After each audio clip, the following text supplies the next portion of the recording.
안녕하세요. 얼마 전 남편이고 시부모님이고 진절머리가 나서 이혼하게 된 30대 여성입니다. 솔직히 남편하고는 별 문제 없이 잘 지내왔다고 생각하고, 그래서 적어도 남편은 당연히 제 편이 되어줄 줄 알았는데, 팔은 안으로 굽는다더니 정말 그 말이 딱이구나 싶은 게 너무 실망스럽더라고요. 그리고 막말로 남편 하나 보고 한 결혼이었는데, 남편이 이렇게 나오면 더 이상 같이 사는 게 무슨 의미가 있나 싶대요. 그래서 남편한테 그렇게 네 식구만 중요하면 네 식구랑 살으라고, 나 괴롭히지 말라 하고 이혼하자 했죠. 남편하고는 좀 이상하게 들릴지도 모르겠지만 소개팅 어플로 알게 된 사이예요. 사실 제가 워낙 숫기도 없고 낯을 많이 가리다 보니 연애하기가 쉽지가 않더라고요. 아니, 좀 더 정확히 표현하자면 좀 가까워지면 안 그런데 유난히 첫 만남이 어려운 타입이라고 해야 할까요? 게다가 제가 또 여중여고 여대를 나와서는 회사마저 압도적으로 여직원이 많은 곳에 다니고 있다 보니 한마디로 남자 만나기가 하늘의 별 따기였죠. 그래서 하루는 아는 언니랑 퇴근길에 맥주 한잔 하면서 반쯤 농담으로 신세 한탄하듯 이런 이야기를 했더니 언니가 자기는 남자친구를 소개팅 어플로 만났다더라고요. 깜짝 놀랐죠. 그래서 언니는 운이 좋았던 거라고, 그러다 괜히 이상한 사람한테 잘못 걸리면 어쩌려고 그랬냐니까. 그게 아무나 가입할 수 있는 건 아니고 학력, 직장 그리고 자기소개서 같은 별의별 자료를 다 내야 된다는 거예요. 그러면서 오히려 지인들 통해서 하는 소개팅보다 부담도 없고 좋다며 저더러 한번 가입해보라고 혹시 누가 아냐 그러는데, 앞에서는 어우 됐어야 했지만 솔직히 좀 솔깃하긴 하대요. 그래서 그 만남이 있고 며칠 지나서 반신반의하는 마음으로 핸드폰에 어플을 설치했네요. 가입하고 한 일주일쯤 됐을 때 남편한테 쪽지가 왔어요. 사진이 너무 자기 스타일이라는 고리타분한 인사말과 함께요. 그리고 솔직히 어플 설치하고 나서 그런 비슷한 쪽지를 여러 차례 받았던 터라 그때도 그냥 넘기려고 했는데, 남편 사진을 보니까 웃는 게 사람이 뭔가 인상이 서글서글해 보이는 게 눈길이 가더라고요. 그래서 답장을 했고 쇳불도 당김에 빼랬다고 이튿날 바로 만났죠. 그런데 더 신기했던 건 이미 핸드폰으로 몇 차례 대화를 주고받았어서 그런가 그렇게 어색한 것도 없고 꼭 알고 지내던 사람을 만난 것 마냥 마음이 편한 거예요. 뭐 다 끝난 마당에 이런 이야기가 무슨 소용인가 싶지만 좋았던 시절도 분명 있긴 했어요. 아무튼 이후로 저희는 2년을 사귀었고 사귀는 동안 적어도 저희 두 사람 사이에는 큰 문제가 없었습니다. 하지만 그럼에도 불구하고 때때로 서로 마음이 상하는 경우가 있었는데 그건 남편의 하나뿐인 여동생 바로 신우 때문이었죠. 일단 저희 신우에 대해서 이야기를 하자면 저희 남편하고는 10살 차이, 저하고는 8살 차이로 솔직히 제 사촌동생보다도 어리고, 하지만 물론 단지 어리다는 그 사실 자체가 문제가 되는 건 아니에요. 제가 말하기 껄끄러워하는 진짜 이유는 시부모님이나 남편은 신우가 나이에 비해 생각이 깊고 행동도 조심스럽다 했지만 제가 보기엔 솔직히 여우가 따로 없었거든요. 제가 앞서 말씀드렸다시피 여중여고 여대의 여자가 많은 회사를 다닌다고 했잖아요. 그래서 자랑이 아니라 딱 보인단 말이죠. 하지만 제가 그렇다고 그런 신우를 미워했냐 하면 절대 아닙니다. 오히려 남편 동생이니까 선을 좀 넘어도 말을 좀 막 해도 못 본 척 못 들은 척 눈 감아주기가 일쑤였지요. 하지만 그런 일이 반복되니까 나중엔 할 소리 못할 소리 아예 분간을 못하더라고요. 심지어 한 번은 시부모님도 계신 자리에서 제 미간을 들먹이며 언니 어렸을 때 혹시 어디 아팠냐? 왜 지능이 좀 부족한 사람들이 미간이 넓지 않냐는 들어보도 못한 헛소리를 짓거린 적도 있어요. 그리고 그렇게 신우가 선을 넘으면 어머님 아버님이라도 한 소리 따끔하게 하셨어야 하잖아요. 그런데 오히려 두 분이 막 웃으시더니 우리 딸은 눈썰미도 좋다며 저한테 너 혹시 정말 그런 거 아니지? 저번에 사과도 못 깎던데 설마 그래서 그런 거 아니냐 하시는데, 정말이지 결혼 전에 신우하고 확실히 선을 그어놓는 건데 하고 얼마나 후회했는지 몰라요. 그래서 신우더러 말이라고 함부로 하는 거 아니라고, 내가 아가씨 학벌 가지고 놀리면 기분 좋겠냐 했거든요. 그랬더니 또 어머님 아버님이 저더러 너는 웃자고 한 소리에 왜 죽자고 달려드냐는데, 정말 이놈의 집구석 답도 없다 싶더라니까요. 하지만 그런 이유로 제가 남편이랑 이혼을 결심한 건 아닙니다. 결혼한 지 반년쯤 되던 때, 그러니까 여전히 남편이랑 저는 그래도 신혼 분위기를 내던 시기였는데요. 난데없이 신우가 다니던 회사를 때려치고는 서울에서 모델 일을 하고 싶다며 독립을 한다는 거예요. 참고로 저희 신우가 모델을 할 만큼 키가 크다거나 어디가 특출나냐 하면 그런 건 아니었는데 제가 그 분야는 잘 모르다 보니 이러쿵저러쿵 하기도 뭐하고 그래서 그냥 그러냐 하고 말았죠. 그런데 어이가 없는 게 그 독립이라는 게 저희 집에서 저희랑 같이 산다는 뜻이었어요. 어머님이 연락을 해오셔서는 신우가 서울에 살겠다고 하는데 여자 혼자 살게 할 순 없으니 저희더러 데리고 있으라셨거든요. 저는 고민하고 말고 할 것 없이 안 된다고 했어요. 신우는 둘째치고 그냥 신우라는 사람을 제가 감당해낼 자신이 없다면서요. 하지만 어머님은 막무가내셨습니다. 왜 살아보지도 않고 싫다고 하냐. 너는 결혼했으면 신우도 가족이다 생각해야지 네 동생이어도 이랬겠냐. 그리고 저는 그런 어머님께 꼭 살아봐야 이 사람이랑 나랑 만나 안 만나를 아는 거냐. 그리고 제 동생은 이런 부탁을 할 애가 아니다. 솔직히 어른한테 이래도 되나 싶을 정도로 한마디도 안 지고 받아쳤지요. 그리고 그러자 어머님이 정말 치사하게도 저희를 앉혀놓고는 죽어도 같이 못 살겠다 싶으면 결혼할 때 지원해주신 1억을 토해내라셨습니다. 참고로 저희 친정부모님도 똑같이 1억 지원해주셔서 그 돈에 저희가 모은 돈을 합해서 집을 구한 거였어요. 진짜 어이가 없더라니까요. 그런 이야기까지 듣고 집에 온 저는 까놓고 말해서 얼마나 분했는지 몰라요. 그래서 남편한테 나 당장 내일 은행 가서 1억 대출받을 거야. 그리고 그 1억 돌려드릴 거야. 진짜 치사해서. 막말로 어머님이 1억 주신 게 나 뭐 용돈 주신 거야? 나 쓰라고 주신 돈 아니잖아. 당신 아들 장가 보내려고 주신 돈이면서 이제 와서 그 돈을 빌미로. 어쩌면 이러실 수가 있어? 나도 치사해서 그 1억 안 받아. 대신 당신도 어디 가서 나랑 반반 결혼했네 하고는 헛소리 하지 마. 그리고 어머님도 이제 나한테 며느리돌이 같은 거 바라시지 말라고 해. 야, 너는 진짜 그렇게까지 해야겠냐? 너는 어떻게 한 번을 져주는 게 없어? 내가 이런 인간을 믿고 결혼을 했나 싶은 게 얼마나 우라가 치밀던지요. 그래서 이게 무슨 가위바위보도 아니고 져주고 말고 할 문제냐 다시 받아쳤어요. 그리고는 바로 이튿날 은행에 가면서 친정부모님께 전화를 드렸고 이러한 일이 있었다. 죄다 말씀드렸습니다. 처음엔 친정부모님까지 걱정하시게 할 필요는 없지 싶어서 제 선에서 마무리 지으려고 했는데 솔직히 문득 시댁은 온 가족이 아주 똘똘 뭉쳐 저한테 난리인데 저라고 부모님이 안 계신 것도 아니고 왜 일대 사로 싸워야 되나 모르겠더라고요. 그래서 그냥 다 말씀드렸어요. 그리고 역시나 저희 부모님도 크게 화를 내시대요. 결혼할 때 1억을 준 건 양가의 약속이기도 했던 건데 그걸 왜 자기들 입맛대로 하려고 드냐면서 자리를 만들어라 부모들끼리 얘기를 좀 해야겠다 하시면서요. 그래서 결혼식 이후로 처음 온 가족이 다시 모였습니다. 그리고 무슨 생각, 무슨 작전인지는 몰라도 시부모님께서는 저희 부모님을 마주하자마자 하소연을 하시더라고요. 딸을 키워보셨으니 저희 심정을 아시겠지요? 어떻게 요즘 같은 세상에 딸을 혼자 지내라 하겠습니까? 그래도 다행히 서울에 지 오빠 부부가 있으니 거기서 좀 챙겨주면 좋겠어서 며느리한테 얘기를 한 건데. 그리고 말이 나왔으니 말이지만 말입니다. 막말로 저희가 그냥 저희 딸 다짜고짜 보낼 수도 있었어요. 하지만 그래도 배려하는 마음으로 며느리한테 먼저 이야기를 한 건데 그렇게 나올 줄은 정말 몰랐다니까요. 저희도 너무 속상하고 지금 서운하고 그렇습니다. 사돈, 그게 말이라고 하시는 겁니까, 지금? 이제 와서 말이지만 저희 부부, 저희 딸이 시집가서 한참 어린 신우한테 막말 듣고 그러는 거 알고 나서도 그래도 네 동생이다 생각하고 잘하라고 했습니다. 시부모님도 마음속으론 네가 고생하는 거 알고 계실 거라고, 그러니까 네가 참으라고 했다고요. 그런데 그 신우 뒷바라지까지 하라니 그게 말이 됩니까? 저희는 저희 딸한테 그런 고생까지 하라고는 못하겠습니다. 그리고 그 1억이 줬다 뺐었다 하려고 주신 돈이었습니까? 그럴 거면 1억도 가져가시고 이참에 최서방도 데리고 가세요.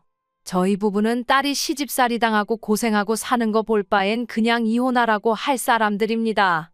요즘 무슨 이혼이 흠도 아니고. 어머님 표정을 보아하니 저희 친정어머니가 그렇게 나올 거라곤 상상도 못하신 눈치였어요. 그리고 그 자리에 같이 나와 있던 신우와 남편도 저희 부모님의 완강한 태도에 기가 눌렸는지 제 눈치만 살살 살피고는 아무 말도 안 하더라고요. 그래서 결국 1억 돌려드리는 일 없이 신우와 같이 사는 일은 없던 얘기가 되었습니다. 이후로 또 남편하고 저는 그럭저럭 잘 지냈어요. 정확히 말하자면 별로 큰 소리 나는 일 없이 서로 힘들게 하는 일은 없었다는 거죠. 그리고 학과는 무산되었지만 그래도 신우의 독립이 어째서인지 신경이 좀 쓰이더라고요. 그래서 누가 시킨 건 아니었지만 치안이 좋다는 여성 전용 자취방부터 시작해서 신우가 안전하게 지낼 만한 곳들을 알아보고 어머님께 싹 다 정리해서 알려드렸어요. 그랬더니 어머님이 고맙다. 이 정도로 네가 걱정해 줄 줄은 몰랐다 하시며 얼마나 좋아하시던지요. 그리고 실제로 제가 말씀드린 곳 중 한 곳으로 신우 자취방을 구해주시더라고요. 그래서 이제 다 그럭저럭 상황이 잘 정리가 되었다 싶었는데 어찌저찌 신우가 서울살이를 시작한 지 1년쯤 되던 어느 날이었어요. 사실 신우를 데리고 살지는 않았지만 그래도 제 딴에는 또 마음이 쓰여서 한 달에 한두 번 정도는 밖에서 만나기도 하고 혹은 집으로 부르기도 해서 밥도 먹이고 얘기도 들어주고 그랬거든요. 그리고 제가 지금 이런 이야기를 하는 이유가 제가 얼마나 대단히 잘해줬다고 생색내자는 게 아니라 그럼에도 불구하고 신우에게 애인이 있다는 사실은 몰랐다는 거예요. 도통 티도 안 내고 말도 안 하니 제가 어떻게 알 도리가 없었다고요. 그런데 하루는 신우가 연락도 없이 저희 집에 찾아와서는 언니 하더니 자기가 임신을 했다는데 순간 제가 뭘 들은 건가 싶더라니까요. 그리고 신우의 임신으로 시댁은 말 그대로 쑥대밭이 되었습니다. 행여나 무슨 일이라도 생길까 주변 시세보다 더 비싼 돈 주고 자취를 시켜줬더니만 관리인이 하는 말이 저희 신우가 안 들어오는 날이 더 많았다질 않나. 알고 보니 신우가 애인이란 사람과 거의 동거하듯 생활했던 모양이더라고요. 그런데 그 화살이 왜 저한테 날라온 건지는 지금도 정말 이해가 안 되네요. 시부모님께선 처음엔 신우한테 도대체 뭐라고 다녔냐며 좀 나무라는가 싶더니 이내 이게 다 제 반대로 저희 집에서 살지 못해서 생긴 일이 아니냐며 제 탓을 하셨어요. 아니, 제 탓만 하셨으면 그나마 저도 어떻게든 유감이다 생각하고 말이라도 죄송하다 했을지도 모르겠습니다만 저희 친정부모님까지 들먹이며 목에 핏대를 세우실 땐 당신들 자식이 발랑 까져 친 사고를 전하 저희 친정부모님더러 어쩌라는 건가 싶은 게 진짜 시쳇말로 계급장 떼고 한판 붙었으면 싶더라니까요. 너랑 네 부모 때문에 내 딸 신세 다 조졌다. 너 이 일을 어떻게 책임질 거냐? 너는 윗사람이 돼서는 어린 신우 하나를 못 챙겨서 이 사단이 나게 만드냐? 다 필요 없고 내 딸 인생 책임져라. 네 부모한테도 내가 책임을 물을 거야. 억지 좀 적당히 쓰세요. 그렇게 치면 어머님이야말로 하나뿐인 딸도 제대로 못 챙기시고 뭘 하신 거예요? 그리고 아가씨도 모델 된다고 서울에 왔으면 어떻게든 모델 될 노력을 해야지. 남자애 환장한 것도 아니고 임신이 뭐예요? 어우, 내가 다 창피해 진짜. 하지만 어머님의 억지는 여기서 끝이 아니었습니다. 어머님께서는 이렇게 된 이상 신우랑 그 애인이란 작자랑 결혼을 시켜야 하지 않겠냐 하시더니 그 결혼 비용을 저랑 저희 친정부모님더러 부담을 하셨거든요. 양심이 있으면 그 정도는 저희가 해야 하지 않겠냐면서 말이죠. 그리고 그 비용이란 건 자그마치 2억이었습니다. 내가 긴 말은 안 하겠다. 니네 부모한테 얘기해서 2억 받아와. 앞길이 구만리 같은 내 딸 인생 조져놓은 값이라 하면 2억이 아니라 20억을 받아내도 분이 안 풀릴 것 같지만 그래도 네가 내 며느리니까 내가 엄청나게 참고 참은 줄이나 알아. 내가 마음 같아서 니네 부모도 다 고소해버리고 싶은데 내가 정말 참았다. 그러니까 열을 줄 테니 2억 만들어와. 그것도 못하겠다 하면 나도 그땐 못 참는다. 그리고 저는 그때까지도 그래도 중간에 낀 남편이 불쌍해서 어쨌든 신우가 안 됐어서 그냥저냥 참아드리려고 했던 건데 정말 더는 이렇게는 안 되겠다 싶더라고요. 그래서 어머님한테 고소할 테면 하시라고 했어요. 2억이요? 어머님 뭐 잘못 드셨어요? 진짜 어이가 없네요. 고소요? 하세요 그럼. 하고 싶은 건 하셔야지. 참았다 병나면 어떡해요. 대신 저도 저희 부모님도 그땐 이렇게 말만 하고 있지는 않을 겁니다. 때도 적당히 쓰셔야지. 집에 돌아와서도 한참 동안 분한 마음이 어떻게 주체가 안 되더라고요. 그런데 그때 평소보다 늦은 퇴근을 한 남편이 저를 보더니 한숨을 푹 내쉬대요. 그리고는 오늘 어머니랑 또 한판 했다며 그러는데 짜증이 정말 확 나는 거예요. 남편의 말투라고 해야 하나 그게 저를 아주 한심하게 여기는 시기였으니까요. 그래서 제가 남편더러 말을 그렇게밖에 못하냐니까. 야, 나도 답답해서 그래. 그러니까 처음부터 우리가 데리고 있었으면 얼마나 좋았겠냐고. 아니, 그게 지금 말이라고 해. 막말로 자취하는 여자들은 다 임신하니? 시부모님도 당신도 왜 자꾸 신우가 잘못한 걸 나랑 내 부모님한테서 원인을 찾아? 나는 뭐 할 말 없어서 가만히 있는 줄 알아? 이게 다 가정교육을 잘못 받아서 이렇게 된 거지. 너 진짜 말이 너무 심하다. 말 가려서 해. 가려서 말할 건 내가 아니고 당신하고 당신 부모님이야. 진짜 지긋지긋하다. 오늘은 당신 부모님이 나더러 친정 가서 2억 받아오라더라? 신우 인생 조져놨으니까 위로금으로 받아야겠대. 어머님 머리가 어떻게 되신 거 아니야? 야, 너 내가 말 조심하랬지. 그리고 솔직히 2억이 없어서 그런 거면 차라리 우리 부모님한테 가서 무릎 꿇고 죄송하다고 빌어. 빌면 봐주실지도 모르지. 네 부모님도 그래. 그렇게 뻔뻔하게 모르쇠로 나오실 게 아니고 우리 부모님한테 미안하다 숙이고 들어오셔야지. 막말로 그렇게 버티고 계시면 너랑 나도 못 살지 않겠냐? 너 말 잘했어. 나 너랑 정말 못 살겠거든. 고소고 나발이고 니네 하고 싶은 거 다 해봐. 그리고 너랑 나도 이쯤에서 갈라서자. 제발. 남편하고는 또다시 할 말 못할 말 해가며 정말 서로 때리지만 않았지 이웃이 경찰까지 불렀을 만큼 크게 다투고 말았습니다. 그리고는 서로 정말 지긋지긋해져서 일주일 만에 바로 이혼 서류 접수하고 한 달 동안 남편은 자기 본가에 저는 제 친정에서 지냈죠. 아쉬움이라고 눈꽃만큼도 없었고 오히려 더는 숨소리도 견딜 수 없을 정도로 꼴보기도 싫었거든요. 그리고 제가 친정에 있는 동안 시부모님한테 몇 번이나 연락이 왔는데 댁 아들하고 이혼하기로 했으니 저한테 이러지 마시라고. 자꾸 이러시면 경찰에 스토커로 신고하겠다 하니까 나중엔 좀 잠잠해지대요. 그리고 결혼할 때나 이혼할 때나 집값은 별 차이도 없었기에 그냥 팔아서 남편이 들고 온 돈 그대로 줘버렸어요. 대신 같이 결혼 생활하는 동안 월급 관리는 제가 했는데 그걸 가지고 적금이 어쩌고저쩌고 하는 걸. 니 처먹고 사는데 다 써서 없다고 악다구니 한 번 써주니 찍소리도 안 하더라고요. 그리고 어떻게 보면 제가 모처럼 남편이란 작자를 다시 떠올리고 이렇게 사연까지 쓰게 된 계기이기도 한데 발 없는 말이 천리 간다더니 우연히 신우 소식이 제 귀에 들려왔습니다. 일단 신우는 그 애인과는 결혼을 못했는데 애인이란 사람 부모가 요새는 출산 전에도 친자 검사를 할 수 있다더라며 신우한테 그걸 하자고 했던 모양이에요. 그리고 신우는 그게 자기에 대한 모욕이었더니 해가며 못한다고 버티다가 해서 친자 관계가 맞으면 뭐 위자료를 청구하겠네 그랬다는데 이 대목에서 그놈의 집구석 위로금인지 위자료인지 남한테 돈 받아낼 궁리만 하고 사나 싶더라니까요. 아무튼 그래서 친자 검사를 했는데 아니었던 거죠.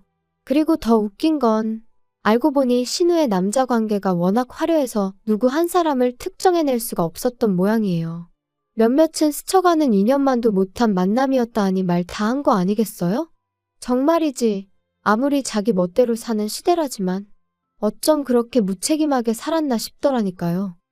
사실 남의 불행을 듣고 좋아하면 안 되는 건데 그 소식 전해 듣고 나니까 기도 안 차고 한편으론 꼬숩다는 생각도 들대요. 그러니까 심보를 곱게 써야지. 그리고 지금도 보나마나 저와 저희 부모님 탓이나 하고 있을 게 뻔해서 불쌍한 생각도 안 들거든요. 아무튼 뭐 이제 남편도 본가로 돌아갔겠다. 시부모님이고 남편이고 온 가족이 들러붙어 신우 뒤치다거리나 해주면 딱 되겠네요. 혹시나 이 사연을 듣게 된다면 축하한다고 꼭 말해주고 싶어요. 축하해, 한번 잘 살아.